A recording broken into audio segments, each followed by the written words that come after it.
Familiar Wilson's Media. Relationships are the story. Just like to remind you that I have jalapeños on my fingers still, and I just rubbed my eyes again. The following podcast uses words like and also. If you're not into any of that shit, then now's your chance. 3, 2, 1. Run. Super familiar with Get it!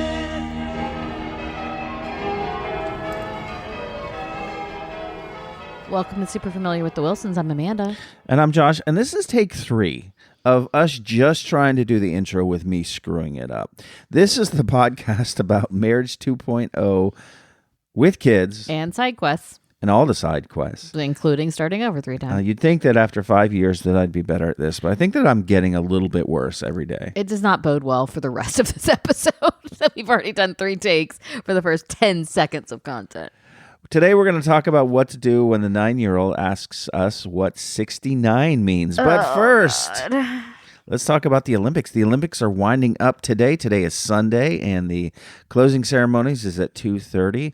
And I have really gotten into this Olympics. I used to be really into figure skating when we were younger, but now it's not a thing so much anymore. I don't know. I'm having a hard time with Winter Olympics, other than I feel like every time I look at our TV, curling is on. But curling has also given us a bit of a controversy. Oh, people were cheating. Canada was cheating. Canada, maybe amongst many others, but Canada got called out for cheating because when you start going down the ice runway and you're holding on to the big stone with the handle on it, there's a green line and you're supposed to let go of the stone before that green line and not touch it. And so what they were doing is they were letting go. And then he had his little bitty index finger and he just touched a tiny, like, hey, have a good time, gonna miss you, do well, son, whatever. Just the tiniest little caress. But the thing that surprised me wasn't that, because whatever, people try to gain the advantage all the time. It's the fact that Canada somehow became the bad guy, and Canada is supposed to be full of nice guys, but the gentleman on Canada's team responded in a very American way. Oh, Lord. And I didn't like it. I went into this Olympics saying, okay, I'm going to root for Canada, the country of my origin, Italy, because they're the home country, and I always want to see the home country do well. It's fun to watch that and to hear the crowd get into it. Japan, because the first night we watched figure skating, there was this wee little cute Japanese figure skater gentleman who I was just like, okay, I'm going to root for his team. And I feel like there was another team that I was kind of going for some weird, obscure reason. But I've kind of soured on Canada now because of one person? Because of the reaction, and it's like, are they now becoming America North? What did he say? No, he just was effing and jeffing all over the place and telling the guy to shut up and all this, like out in front of people. So it was very interesting, though. Lots of drama in this Olympics that I was intrigued by, including the fact that, and I don't know if this just speaks to our plastic world now, the Olympic medals started to fall off. Did you see this? Were they like not attached to the ribbon, or like the gold fell off the circle? No, it didn't. The gold didn't melt off. No, like the little clasp that was holding on the ribbon apparently was cheaply made. Those darn tariffs. Good. But yeah, and so they started to break apart. It's just such a weird world in which we live. And I'm not here to be overly political, but I think that everyone on this planet can agree that we live in interesting and different times, like unprecedented times. Well, first of all, the Winter Olympics so much more dangerous than the Summer Olympics. The Summer Olympics are like, how fast can you swim? How fast can you run? Gymnastics is probably the most dangerous of the Summer Olympics, right? But here, it's like ski down this super tall mountain at like 90 miles an hour and then become a flying squirrel and land well, or skate around this really, fast rink with these razor sharp blades. Did you see that somebody got cut? Yeah. Oh yeah. Yeah. And apparently they're blaming the American. They kicked the American girl out, but on the replay, which is no longer happening, it was actually the Italian star that like started the fall, and the girl who got hurt got pushed into the American's blade. Oh. Is what I'm hearing. But there's lots of controversy. Apparently some people, I got really into ski jump. I don't know why. Yeah. But apparently somebody was in trouble for adding fabric to the crotch of these things. Oh yeah, that's old news, friend. I know, but I'm saying like it's just really weird, right? But then there were some really lovely stories too, like the dog who set off the finish line camera because he escaped from his farm and he raced with the skiers. And then also this Alyssa Liu thing where, you know, she came back and said, no more toxic whatever, like, Dad, you can't coach me. I'm going to do my own music and do my own hair and I'm going to do this. And then she got gold, but also she was so supportive of the silver and bronze medal, and like just it was this lovely moment of women celebrating each other. So there were some lovely things. But Winter Olympics, it's like in the triathlon, right? In summer it's like swim, bike, run. Here it's like ski down and here's your gun. Like, why is winter so much more dangerous? I don't know, but that particular event does remind me of a James Bond flick, like from the 80s, where Bond had to do just that. Ski, shoot someone, and get the hell out of there. Yeah, what's the other? Is it just a tri means 3? So what is it? Just a biathlon in winter? I don't know. I think that it's ski, shoot someone, and then gut and skin them. Okay, that's like good. So survivalist is what we're saying. That's this right. is the Olympics of the survivalists. Got it.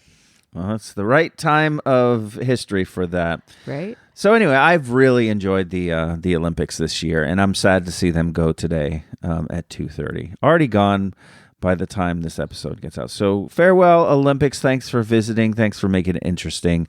And now we'll have to move on to the next whatever blood sport that we grab onto, whether it's football or Tiger King. I don't know. Where is summer? Is it coming to the States? I don't know. Oh, we could look that up, I guess. While you're looking that up, I would just like to remind you that I have jalapenos under my fingers still, and I just rubbed my eyes again. This is now the 5th time since I made dinner last night and I have showered, I have washed my hands.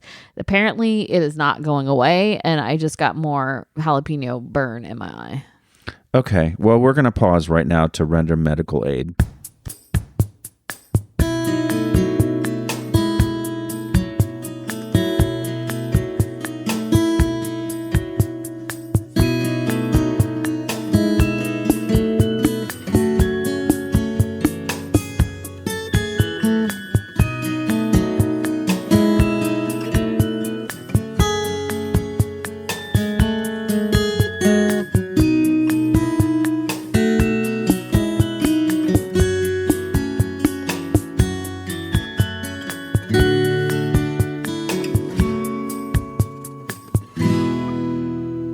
And we're back. And of course, the most important question that we need to answer is the next Olympics in 2028 will be in Los Angeles.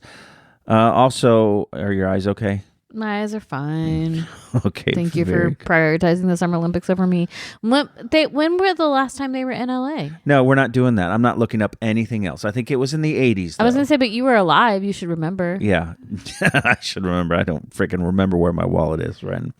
So, Winthrop asked you the other day, Mom, what does 69 mean? I don't know where that came from. So, he was talking about 6'7" because God, it won't go away. Right. And then he's got this thing where now 5'5" is a thing for him.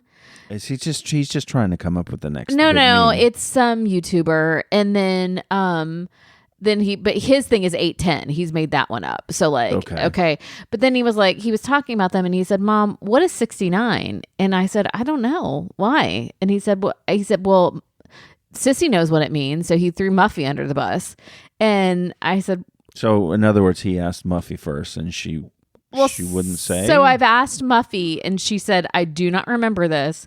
But we've come to the conclusion that it's possible that somebody said something about it and she kind of giggled. And then he said, what does that mean? And she said nothing, like she wouldn't tell him.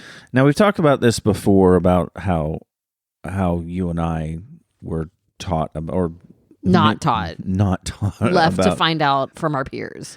Or some of us learned from publications, books that the parents would surreptitiously leave around the house, maybe open to page 24 and 25 or whatever. In my case, it was and I've talked about this before, like a 13 or 14 volumes on sex. Well, no, that's a lot of sex. No, it was called the Life Cycle Library, and apparently it had everything. And so all of these volumes had and of course I don't remember what volumes 1 through 12 had because I couldn't give a damn. Probably the butterfly and the caterpillar. You think? Well, no. I think that was in volume 13, which was my favorite volume, and it didn't even have.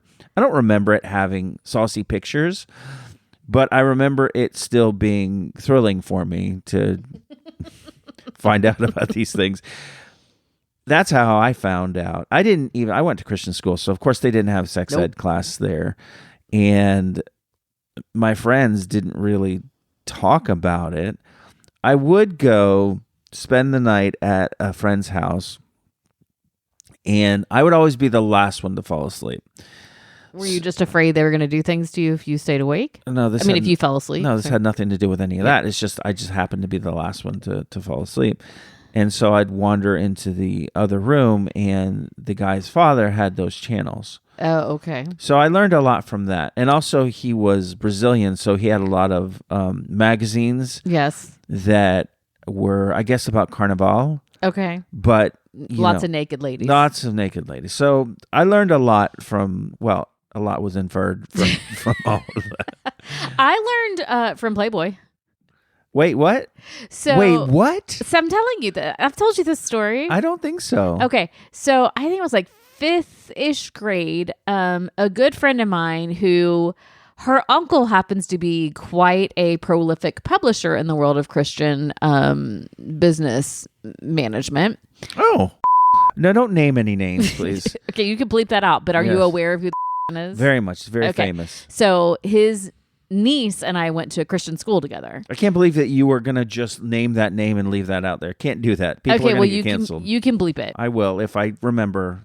I was just telling you. Anyway, we went to school together. We were really good friends, and her parents had quite a bit of money and lived in this very big mansion house.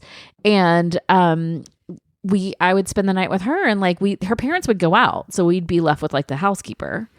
And she was like, let me show you something, took me into her parents' room, opened her dad's drawer and pulled out some Playboys and was like, I found these. And now, first of all, I'm dealing with, this is a really big Christian man in our church, right? Yes. And second, I'm like, I don't quite understand what I'm looking at. And then she said, you know how babies are born, right? And I said, no. And so then she proceeded to tell me. And then I got really upset my parents had done that. Did you confront them about it? How dare you? No, my mom didn't even tell me about periods. I learned it from most Gen X girls. Are you there, God? It's me, Margaret. I'm not familiar with that. You don't know Are You There, God? It's Me, Margaret? Well, I never had to read period books. No, this is a giant Judy Blume coming of age book for every Gen X woman. Kate. I cannot believe Josh doesn't know this. And she talks about getting her period. And I remember asking my mom, sitting there in the living room, reading this book and asking my mom what menstruation was, and her very grudgingly having to explain it to me. And in the book, she also talks about going behind the AMP with her boyfriend. But I didn't know AMP is, I guess, a grocery store chain elsewhere in the country. Sure. But I inferred it to be something dirty. So I spent some time trying to figure out what AMP stood for. Well, yes. Oh, that's good. That's good. So anyway, and I think varying degrees of success have I approached this with my children. Yeah, not me. Huh? Not me with Buffy. Well, no, we took care of that right quick. Just rip that Band-Aid right off in public. Yeah.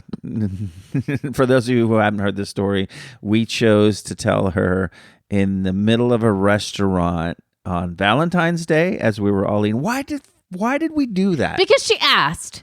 Because we had this thing when she was little where she would ask a question. We'd say, when you're 10. Because we've been together since she was 7. She'd ask questions. We'd say, we'll tell you when you're 10. But then on her 10th birthday, Winthrop was born. So no one was around to tell her things on her 10th birthday because we were in the hospital.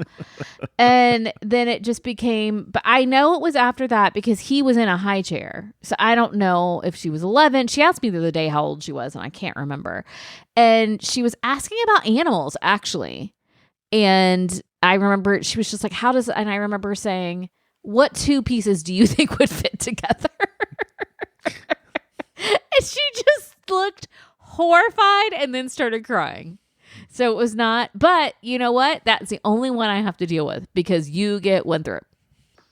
Well, with the two older boys, I did tell them together and they kind of suffered through the whole explanation. So I think it'll be okay with Winthrop. The reality is that he is in public school. And so when do they learn about it in public school?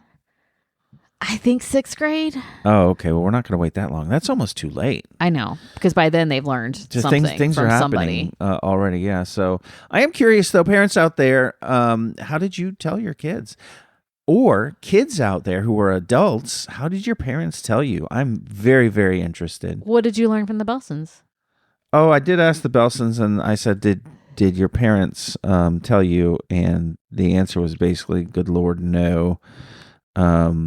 Let's see, what did they say? We had sex education at school involved watching videos and giggling. And I said, and also nudie magazines hidden in the trees across the street. And Dan says, of course, finding a lady's bush in a bush was a rare treat. Oh my God. So we've talked about this on the podcast before that I don't know why I am still just shocked that people were leaving porn mags in the woods. Like, I don't know. That's just the strangest thing to me. Well, I don't know if people were doing it. I just know that in my neighborhood, there was a stand of trees that you would go, and there they were. It was like a lending library before it was like, things that people built in the front yard that looked like a birdhouse with books in it. It is true that the magazines would disappear and then new ones would replace them. So I don't know what was going on the there. pages sticking I feel together. like, oh, gross. I feel like maybe a dad. Because he wasn't allowed to have them in the house. Yeah, so like he would get the month's episode subscription, and then he was done with it, and he'd throw it into the trees or something. So I dated a guy in high school for quite some time, for like a couple years. So we were really I knew his family really, really well, and his grandfather had a subscription that they left out on the dining room. I mean, not the dining room table, the coffee table. It was like coffee table, like. In it, just all the Playboys, or I don't even, maybe Penthouse, but I feel like those were worse. And I was looking at his grandmother like, why is this okay with you? I mean, and this man was like solidly in his 80s. I'm remembering an embarrassing moment that I had as a teenager that had been buried until just right now. Okay, I'm so excited because we've been together for so long. I know all the stories. This is a new one. It is. A neighbor of ours that we would go over to visit, it was a man and his wife. They didn't have kids, so my dad would go over and have dinner with them, and I would go over and hang out in the guy's office because there was a TV in there.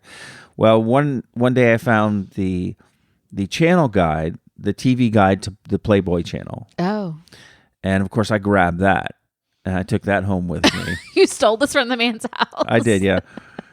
I hid it in my high school yearbook from the previous year. But like out in the living room or in your bedroom? Did you not hear what I hid in it? It was in my bedroom. Well, one day some other people were visiting, and they was like, "Oh, you have a yearbook? Can we see it?" And I didn't think anything. I gave them the yearbook. They opened it, and it was the woman. It was the wife, right? And she just looked at it, and she read the first thing that she saw that was on this Playboy TV guide, and I will never forget it. She just opens it, totally straight face, and she says, "Huh, bring the girl next door home to play." And I grabbed that shit out of her hands as quick as I could and booked my ass back to my bedroom. And they did not see me again that evening. Dad say anything to you about it? No one spoke of it again. I was so embarrassed. Oh my goodness. I bet. At that point, the Life Cycle Library, Volume 13, had done its job. It's done its job, and I needed to move on to TV channel. TV channel guides? Yes. What? But were there pictures in the channel guide? Like, Yeah, why but- would you want to own the channel guide? Well, there was no nudity, but it was close. I was a Okay. teenager, dude, and we didn't have the internet. Didn't you All have we the Sears bra catalog? No, we didn't have the freaking Sears bra catalog. That was all, a thing that I think that guys in the 70s got off on. all we had was we had satellite TV, so all we had was the channels that were scrambled. Where you could flip them back and forth real fast and be no, able no, to no. see something? You couldn't flip it back and forth because it wouldn't. It was wouldn't do satellite, that. yeah. It was satellite, so you would just try to make out like images, like see Like- what you can see, and every now and again, the clouds parting and you seeing the beautiful sunrise. You'd be able to make something out, and then it would scramble again. So, as they say, it was a difficult wank. It was Picasso porn. Yeah. So, Oh, God. I hope our children don't listen to this. You realize that people we know listen to this, right? listen, anyone who wants to deny their teenage shenanigans, they can certainly do that. But I'm in my 50s, and that was a long ass time ago. So there you go. The only book that I had to look at that was allowed to be in my house was on my brother's bookshelf when he went to the Navy, and it was called Straight Talk About Sex, but it was a Christian book. And so in it, people were asking if self-pleasure was a sin, and the answer was that self-pleasure wasn't, because there was nothing in the Bible to say it wasn't, but it's the impure thoughts that go with it that's a sin.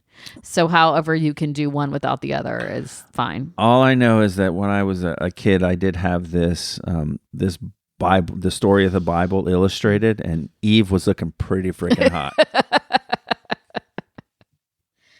Oh, God. All of that is to say, how did you learn about sex? Did you learn from your parents? Did you learn from peers? Did you learn from a dirty magazine under a log? Let us know. familiarwilsons@gmail.com.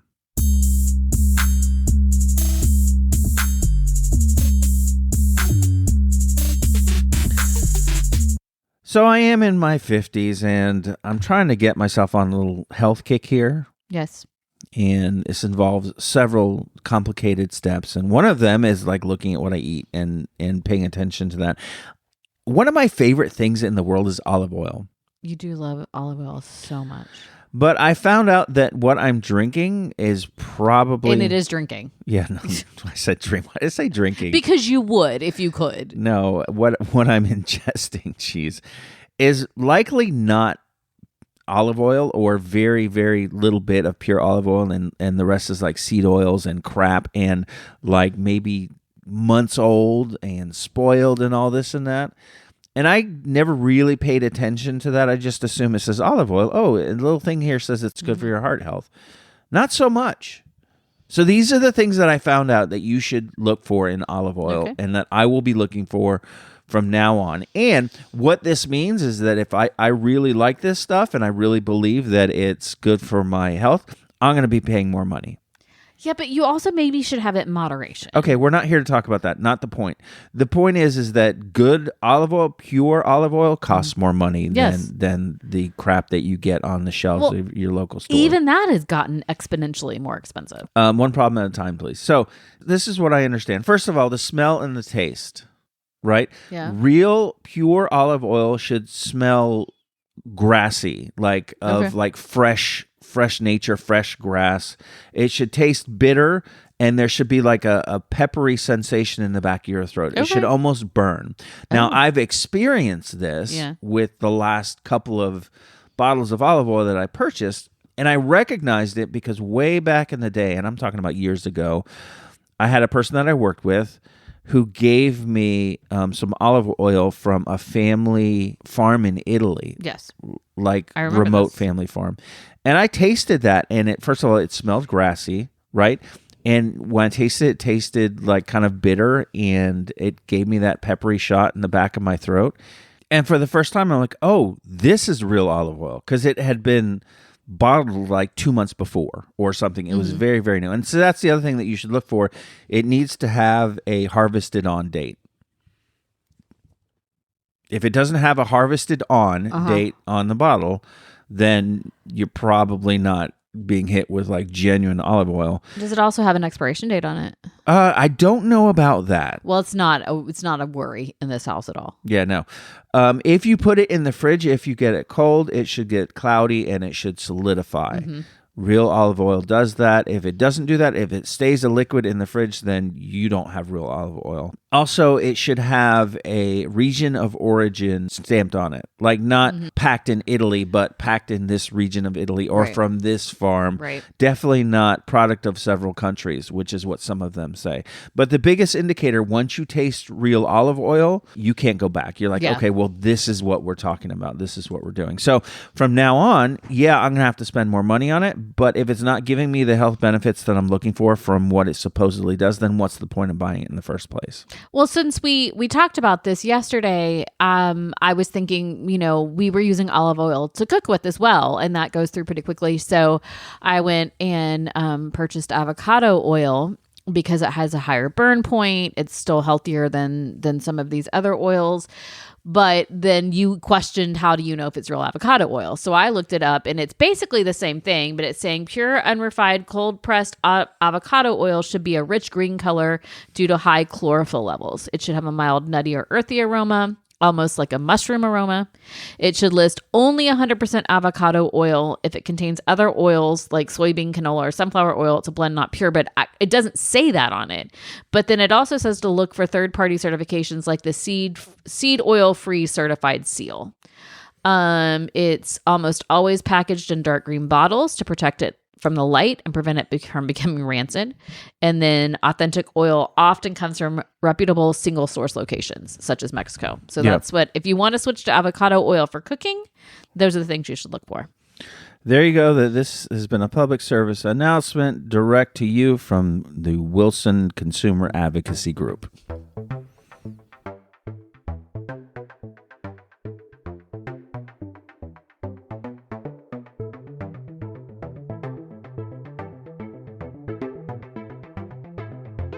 What time is it? Game time! Woo!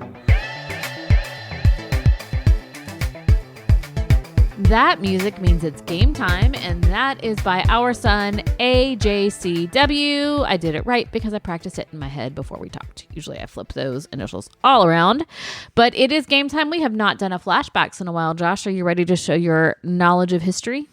Absolutely. How does this game work again? So I'm going to give you a series of events, and you're going to place them on a timeline.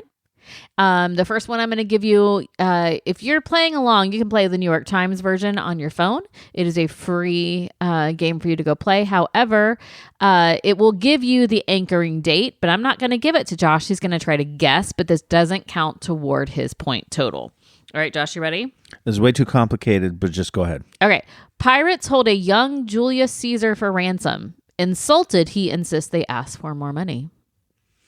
This is going to show my absolute non-knowledge of history. I know that that's in BC. Yes, that's correct.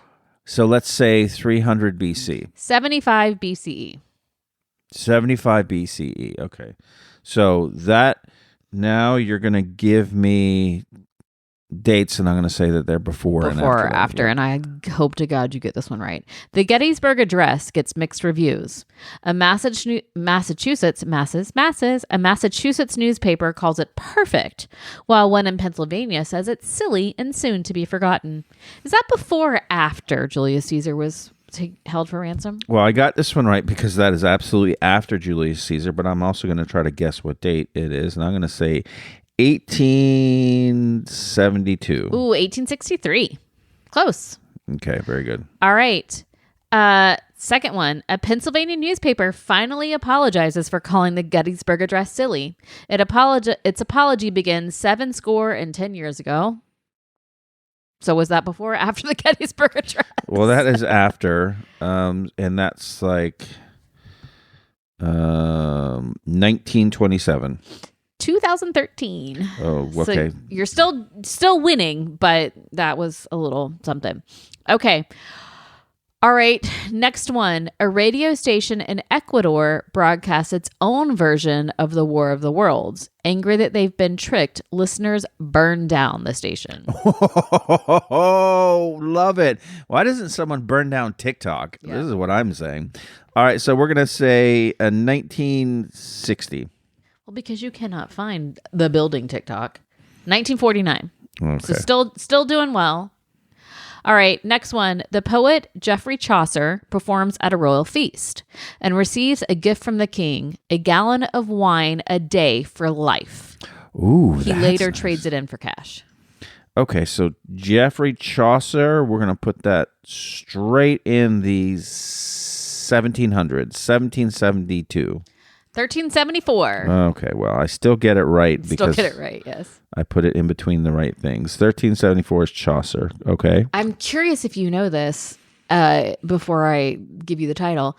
Unable to find a publisher for his new fantasy game, Gary Gygax. decides to publish it himself. His daughter helps pick the title. Dungeons and Dragons. There you go. So when did Dungeons and Dragons happen? All right, we're going to say 1979. 1973.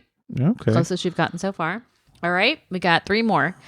Tennessee bans the teaching of evolution. Oh, this must have been just last week. A teacher, John Scopes, asks his own student to testify against him in a grand jury so he can test the law in court. So he said to his students, testify me. Right. Testify against me. Okay. So this is the Scopes monkey trial. I don't know when that happened. We're going to say in between 1949 and 1973. In the 1950s. 1925. Oh, I got that wrong then. Okay, so yeah, you're 6 of 7 right now. Okay, 2 more. Arrested for illegally voting, Susan B. Anthony argues that she already has the right to vote. The judge disagrees and fines her $100, but she never pays. We're going to say 1915. So after the Gettysburg Address, but After before Scopes' Gettysburg monkey trial. and before Scopes. 1872. So I got that right. Yeah. All right, last one. Ready? Okay. The Aztec Empire begins with an alliance between 3 Mesoamerican cities. For currency, the empire uses a national treasure, cocoa beans. Okay, so that has to be between Julius Caesar. Julius Caesar. You don't know what happened when he was in Julius captive. Caesar and Chaucer. I have no earthly idea on a date. 1428. So after Chaucer. Really? Okay. So you got 6 of 8 events correct on this week's flashback. I think I should stop doing these flashback quizzes because I'm getting worse and worse. So you scored in, so it does like how other readers scored. Only 8% of people who have done this week's flashback got a perfect score. 64% got 24 to 27. You fell within 24% of the people. Yeah. Sorry. That one was not so good. Do you want to know why these things were picked this week? Why they decided to ask these questions? Sure, go ahead. Well, because the pirates thing is because hard to track currencies like Bitcoin are now commonly used in ransom demands. So there's that. Geoffrey Chaucer is because tariffs were meant to help U.S. producers, but wine growers have been hurt instead. There you go. Oh, it also gives us data on how much have been. So the Aztec Empire, only 10% of readers placed the event correctly. Okay, very good. I mean, it's just an indictment on the American educational system, though. I don't know. Right. I'm not excited for having gotten this stuff Okay, wrong. more than 99% got Abraham Lincoln correct. 89% got Susan B. Anthony correct.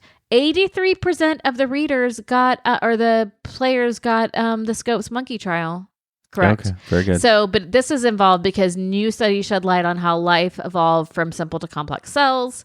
It will not shock you that 97% of people got Dungeons and Dragons correct. And more than 99% people got the Pennsylvania newspaper correct. Okay.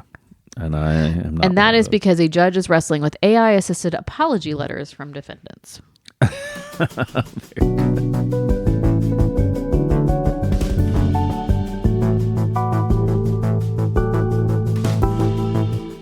We have emails. We have emails coming out of our ears. So let's get to it. Leo writes us. Hi, Leo. He's finally recovering from the 14 inches of snow they received about a week and a half ago. I'm sorry that happened to you. So they went from minus 15 degree temperatures to now in the 60s, and No. he's in Ohio. But Leo says this, random hairs, because we talked about how I am growing random hairs in places. I feel this is one of God's biggest jokes. I'm not a particularly hairy guy. My wife often jokes about the fact that I can't grow facial hair, but my nephews would look like mountain men without shaving, but I tend to have oddly placed random hairs. One in particular grows off the little flappy thing that partially covers your ear hole. Leo, that's called a pinna, or the ear flap. There you go. No one can see it, but I know when it's time to cut it off because I can feel it there when there's a gust of wind. The wind blowing through your hair is not how you thought that would happen for you. No, it isn't. He says speeding through neighborhoods. You talked about this with Kate. Yes. He says, I am also one of those people who will talk about you for speeding through ours. Our neighborhood is one that dead ends in multi-cul-de-sacs, so there's no through traffic and there's lots of kids around. Yes. As each of our kids started learning to drive, this was one thing I hammered home to them. No speeding through neighborhoods. I also hate when people speed through parking lots. Yes. Listen, Linda, you're already at Walmart and it isn't going anywhere. Slow down and park. Somebody got so mad at me the other day because I was in the Aldi parking lot and they were treating it as a thoroughfare. Yeah. Because there weren't cars and like they were cutting across, but they almost hit me and then they yelled at me because I was driving like a normal person down the right way. People get crazy, Leo. I don't like it. Yeah, well, people don't know how to drive in this town anyway. So, and finally, he says kids and screen time, which we are still wrestling with. Yes. He says this one indeed is tricky. Thankfully, our kids, especially our boys, loved being outside when they were littles, so it wasn't a huge struggle for us. As they get older and started into the world of screens, I was sure to set up all accounts for them and use an app called Custodio, but with a Q, to monitor and restrict times and access. Worked out wonderfully well for us. Yeah, we're not quite there with Winthrop yet. It's still just like watching people play games on YouTube or doing like building games on his tablet. Yeah, but even still, like we were down there just now and you were sitting with him watching a thing with him because that's the rule. And on the thing, one of the people said, and here's my message to you, I guess speaking to a character or whatever. Yeah. Nobody likes you. Yeah. I don't want to hear him. But I heard you correct it. Yeah, I don't ever want to hear that come out of his mouth to one of his friends because he heard it on a YouTube. Yeah, no, that was video. fair. And this is one of the things that, this is not from kids' YouTube, but this is how he learns to program the game that he's building. But I, to be fair, had an earbud in and was listening to an audiobook with one ear. But you were there and you caught it and you said something to him about it. So. Lastly, congratulations, Amanda, on your doctorate program acceptance. I always knew that you were the smart one. Thank you. Screw you, Leo. He says, yes, I noticed the missing week's episode and plan to speak to a manager about it. Yeah, it's because people can't get well in this house. And in fact, Winthrop missed 2 days of school, which is why we're battling screen time again, because he was just running this fever that kept going 100.1, 100.3, 100.6, 99.2. It just kept going back and forth. And now he just wants us to check his temperature all the time. So like you said, you think he's just trying to ride this temperature until he graduates from high school? Yep, absolutely.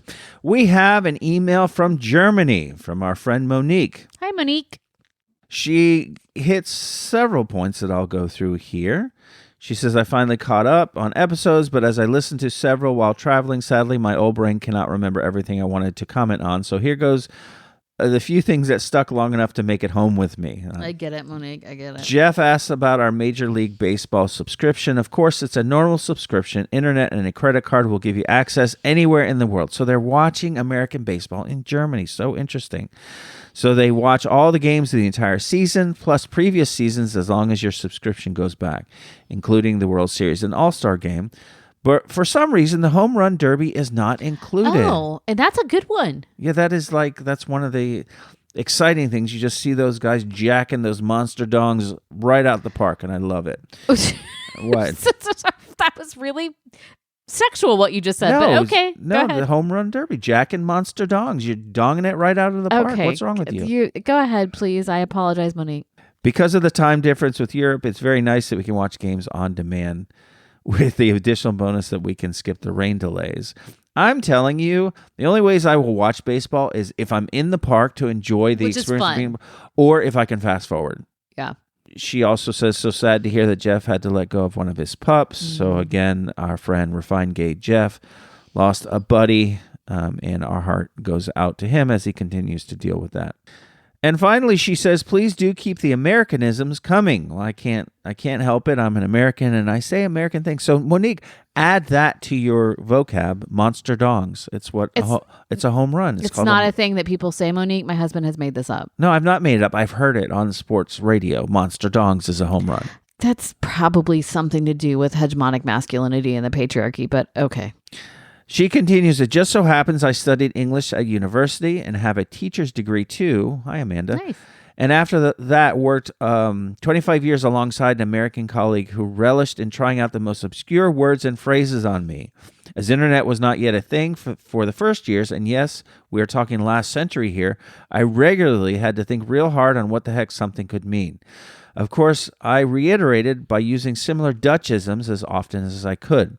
This made for lots of hilarious situations for both of us and other colleagues declaring we were nutcases, making it even more appealing to us. I still look up most things that I hear or read about that I don't know, the latest being someone eating peeps.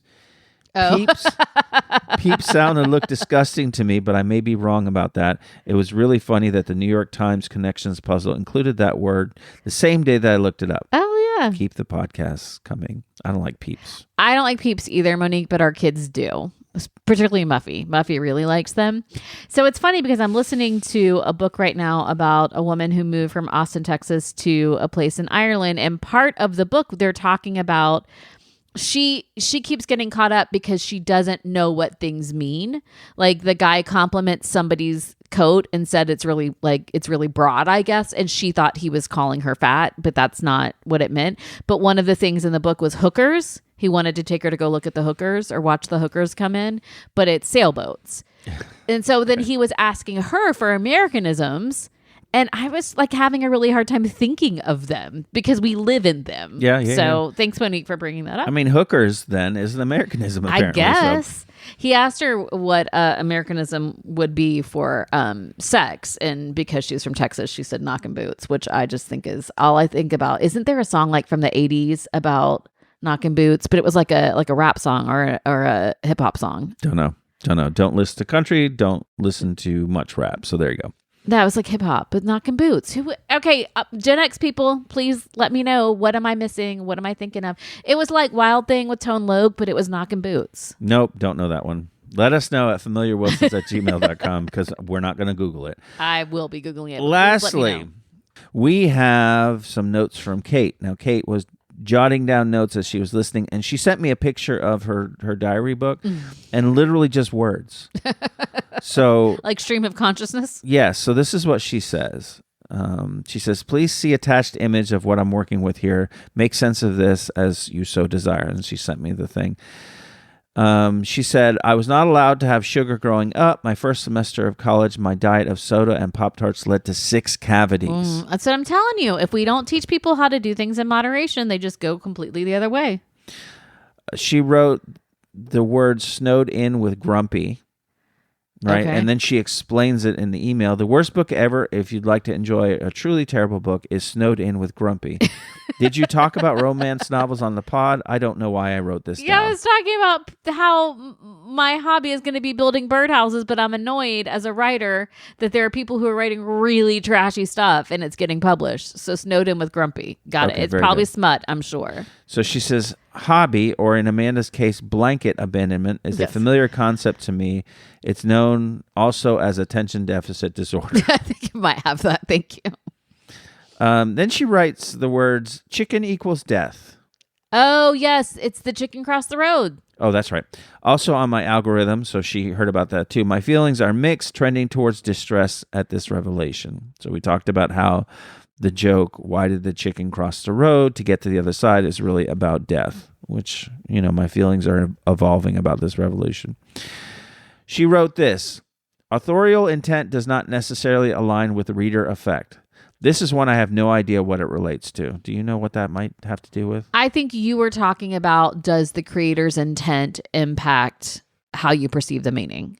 And I was saying that I think that while it can drive your understanding of a piece of work, that it is not the end all be all, and that we all take it in through our own lenses. She then just wrote the words Amy Miller. Okay, who's Amy Miller? She says, pretty sure I was on to a different podcast when I wrote this one down. I don't know Amy Miller. That's excellent. Thank you, Kate. She says, don't know if you're recording this week, but I love you both and think you are great. Your absence the week Amanda was sick was definitely noticed, but I must accept the world, including your podcast, does not revolve around me and my needs. Sad. Okay, well, we're back for you, Kate. If you would like to email us, we certainly love to receive them. familiarwilsons@gmail.com. No one likes to be told what to do. And now is the time in the program where we tell you what to do. Amanda, what should we do? I would encourage you the next time you need a special occasion outfit to go consignment or thrift shopping. One, it's good for the environment. Two, it's good for your pocketbook. Do people still say pocketbook? It's good for your wallet. It's good for your bank account, whatever. Your Bitcoin, who knows? Cocoa beans, whatever we learned from flashbacks. I have to travel again this week, and I have to go to a fancy dinner, and it's going to be cold. So none of the Florida dresses that I have were going to work.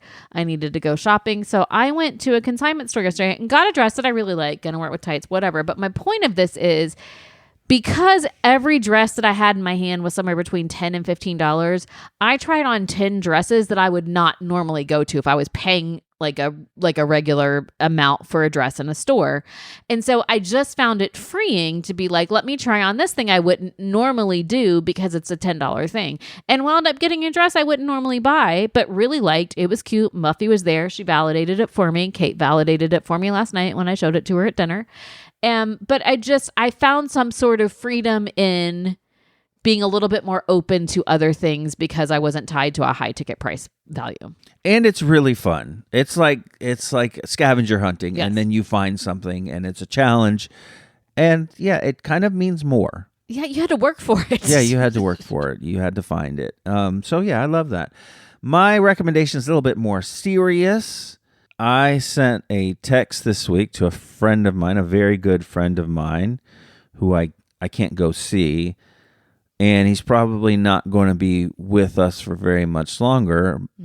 But I wanted him to know what he meant to me and how I feel about him.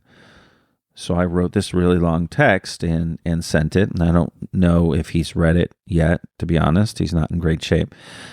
But it's important for me that he was, and hopefully he sees it or his loved ones read it to him. It's important for me, for him to know what he meant to me. Too many times we regret not saying the thing. And I've been in that situation too with other people where I have not said the thing. Well, this time I had to say the thing. And so don't ever, ever, ever find yourself in a situation where you regret not telling someone what they mean to you, and you find that you don't have a chance to anymore. That sucks. That's the pits. So write the thing, send the thing, say the thing. And that's my recommendation to you. All right, Amanda, that's all there is. There is no more. What'd you think of that mess? Well, I mean, it was great. It was funny, and now it's poignant. So, all the things. We're hitting all the. I laughed. I cried. It was better than Cats. We would like to thank the following people for contributing in big ways and in small ways to this podcast. Or just to our hearts. Which Which shows up in the podcast. Thank you, Antonio, Josh Scar, Daniel J. Buckets, Chicken Tom, Matt, Monique, who sent us a lovely email this week, Joey, Leo, who also sent us a lovely email this week, Refined Gay Jeff, Ryan Baker, Mark and Rachel, and Dan and Gavin. Thank you all. Thank you, friends. If you would like to email us about any old thing, then send us an email at familiarwilsons@gmail.com. And until next week, y'all go out there and don't punch a puppy. Oh my God, that's a horrible thing that you said. But also, just be kind. Let it guide you, which also involves not punching puppies. I know. I'm just setting the bar really low because I want people to succeed. Okay. All right. Go be kind, friends. All right. Bye. Bye.